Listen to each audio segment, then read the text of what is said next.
Australia ने पाकिस्तान को दूसरे टी20 में 13 रन से शिकस्त दे दी। सीरीज में 2-0 की फैसलाकुन बढ़तरी हासिल कर ली। पाकिस्तान टीम 148 रन के ताकुब में 134 रन बनाकर आउट हुई। उस्मान खान ने 38 गेंदों पर 52 रन बनाए। पाकिस्तान की 4 विकेटें सिर्फ 44 रन पर गिरी। बाबर आजम 3, साहबजादा फरहान 5, कप्तान रिजवान 16, सलमान आगा कोई रन न बना सके। पावर प्ले में पाकिस्तान ने सिर्फ 30 रन बनाए। ऑस्ट्रेलिया ने 9 विकेट पर 147 रन बनाए। हारिस रऊफ ने 4 शिकार किए। पाकिस्तानी खिलाड़ियों ने 4 कैचेस गिराए।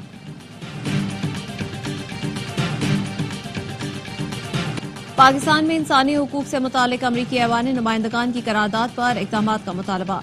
54 अरकान कांग्रेस ने सदर जो बाइडन को खत लिख दिया। कहा, पाकिस्तान में 2024 के नाक़िस इलेक्शन के बाद इंसानी हुकूक की धज्जियां बिखेरी गई।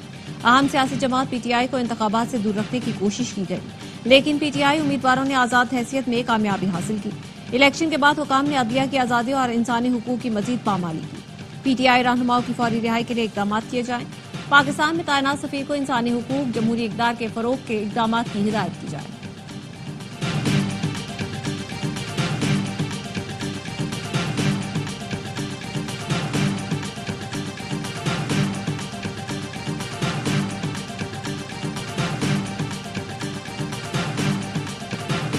क्या अमरीकी अरकान कांग्रेस ने फलस्तीन और कश्मीर की सूरत हाल पर कभी खत लिखा? अमरीका में लॉबिस्ट को हायर किया गया है ताकि बानी पीटीआई की रिहाई के लिए दबाव डाला जाए। वजीर इत्तलात सिंध शहजील मेमन कहते हैं, सबको पता है खत किसने और क्यों लिखवाया। खत वो लिखवा रहे हैं जिनका एजेंडा हमेशा पाकिस्तान को नुकसान पहुंचाना है। इसराइली पैसा इस्तेमाल करके बानी को रिहा कराने की कोशिश हो रही है। बानी पीटीआई पाकिस्तान में इसराइल का असासा है। मुझीब वजारत कानून बैरिस्टर अकील मलिक ने कहा कि इंतशारी टोला अमरीका में लॉबिंग फर्म्स हायर करके डॉलरों में अदा कर रहा है। नोटों की बोरियों के मुंह खुले हैं। मखसूस इंतशारी टोला हर फोरम पर ताखीरी हरबे इख्तियार कर रहा है। ये चाहते हैं ट्रायल ना हो।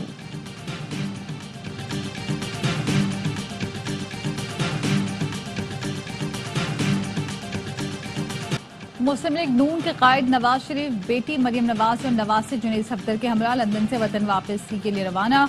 एक सवाल के जवाब में कहा, एहतजाज करने वाले कामयाब नहीं होंगे। नवाज शरीफ और मरियम नवाज 12 नवंबर को यूरोप से लंदन पहुंचे थे।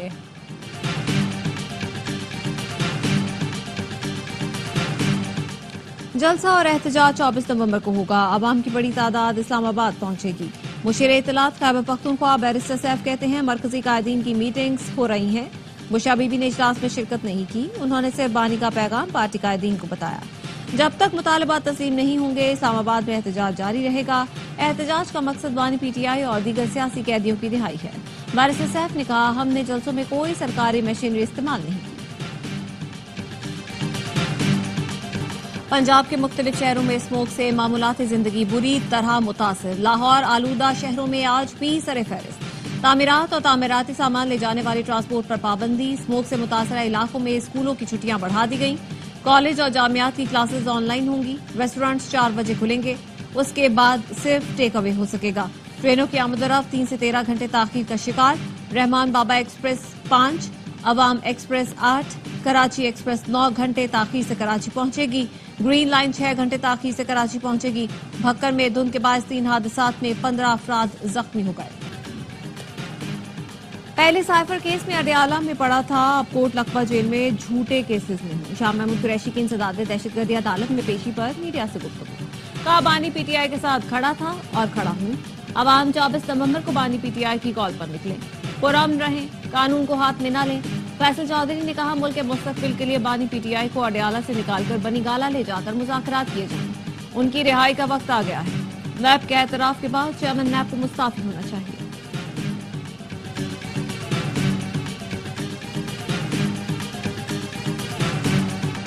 जीएचक्यू हमला केस में बानी पीटीआई, शाह महमूद कुरैशी और दीगर पर आज भी फर्द जुर्म आयद न हो सकी। उमर अयूब, शेख रशीद, राजा बशारत समेत दीगर मुल्जिमान अदालत में पेश हुए, जिन्हें अदालत ने हाजिरी लगाकर जाने की इजाजत दे दी। प्रोसिक्यूशन की जानिब से मुल्जिमान को चालान के इजाफी नकूल दी गई। रावलपिंडी की इंसदादी दहशतगर्दी की अदालत ने समाअत 25 नवंबर तक मुलतवी कर दी।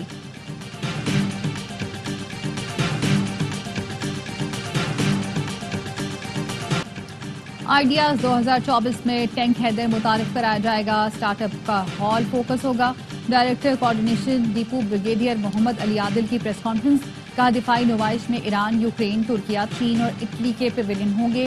डीआईजी ट्रैफिक ने बताया आइडियाज के दौरान sir Shah Salman road, Hasan square से स्टेडियम तक सुबह 7 से शाम 7 बजे तक बंद रहेगा।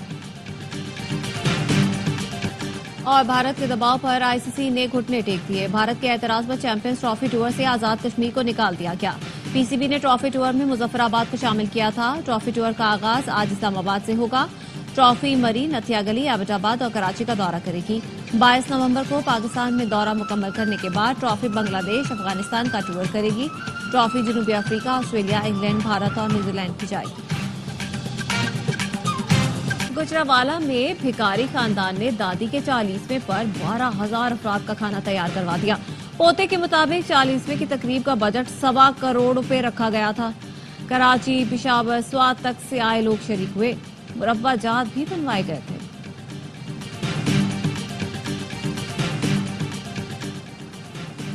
सिंध हाई कोर्ट ने महकमे कॉलेज एजुकेशन को सिंध पब्लिक सर्विस कमीशन के जरिए 251 भर्तियों से रोक दिया। दरख्वास्त गुजार ने मौके पर अपनाया। भर्तियों का इश्तिहार SPSC के तहत दिया गया। इसके जरिए 50% भर्तियां की जा सकती हैं। रूल्स नजरअंदाज करके तमाम भर्तियां की जा रही हैं। अदालत की महकमा कॉलेज एजुकेशन की 125 आसामियां खाली रखने की हिदायत। Chief secretary, secretary college education और दीगर को नोटिस जारी कर दिया।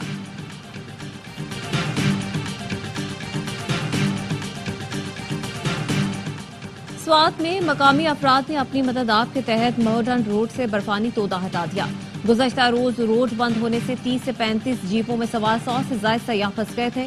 मकामी अफराद का कहना है कि आलाम महोडन सड़क बड़ी गाड़ियों के लिए खोल दी गई है।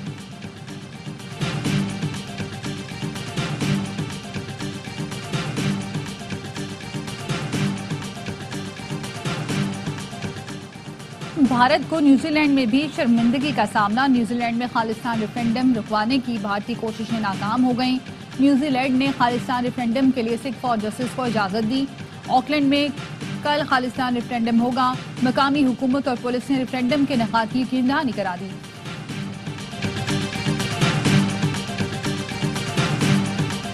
ईरान ट्रंप को कत्ल करना नहीं चाहता। ईरान ने अमरीकी इल्जामात मुस्तरद कर दिए। अमरीकी मीडिया के मुताबिक स्विस सफीर के जरिए ईरान ने गुज़श्ता माह अमरीका को खत भेजा, जिसमें ईरान ने कहा था वो ट्रंप के कत्ल की साजिश नहीं करेगा। बाइडन इंतजामिया ने इल्जाम लगाया था कि ट्रंप पर कातिलाना हमले की मंसूबाबंदी में ईरान मुलव्वस है।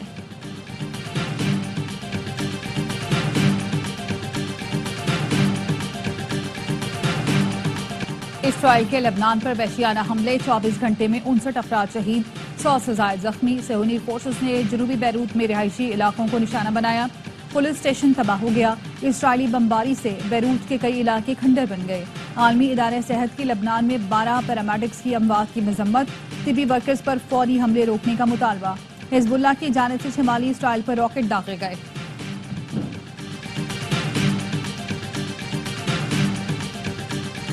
गजा में इसराइली फोर्सेस की बमबारी, 24 घंटे में 37 फलस्तीनी शहीद। बैतुल्लाहिया में बमबारी में 3 फलस्तीनी शहीद हुए। दिलकरम और नाबलस में इसराइली फोर्सेस की फायरिंग से मुतादिद फलस्तीनी जख्मी। यमन के दारुल हुकूमत सना में गजा और लेबनान से इजहार यकजहती के लिए रैलियां निकाली गईं। मुजाहिरीन का फौरी जंगबंदी का मुतालबा। उर्दन के दारुल हुकूमत ओमान में भी इसराइल के खिलाफ मुजाहिरे किए गए।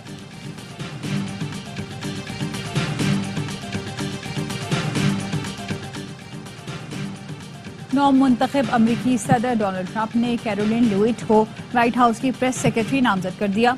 कैरोलिन व्हाइट हाउस की तारीख की सबसे कम उम्र तर्जुमान है। ट्रंप ने कहा अमरीका को दोबारा अजीम बनाने के लिए कैरोलिन हमारा पैगाम आवाम तक मौसर अंदाज में पहुंचाएंगे।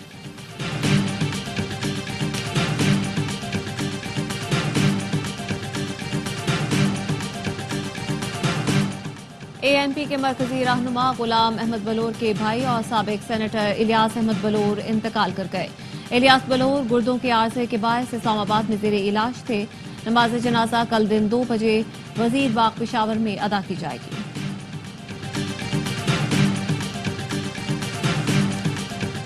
और जैक पॉल ने साबिक वर्ल्ड चैंपियन माइक टायसन को शिकस्त दे दी। फाइट का फैसला पॉइंट्स की बुनियाद पर हुआ। 8 राउंड के मुकाबलों में तीनों जजेस ने जैक पॉल को फातेह करार दिया। हर राउंड 2-2 मिनट पर मुश्तमिल था। टायसन ने 8 राउंड्स तक मुकाबला किया, लेकिन 58 साल फाइटर मैच न जीत सके।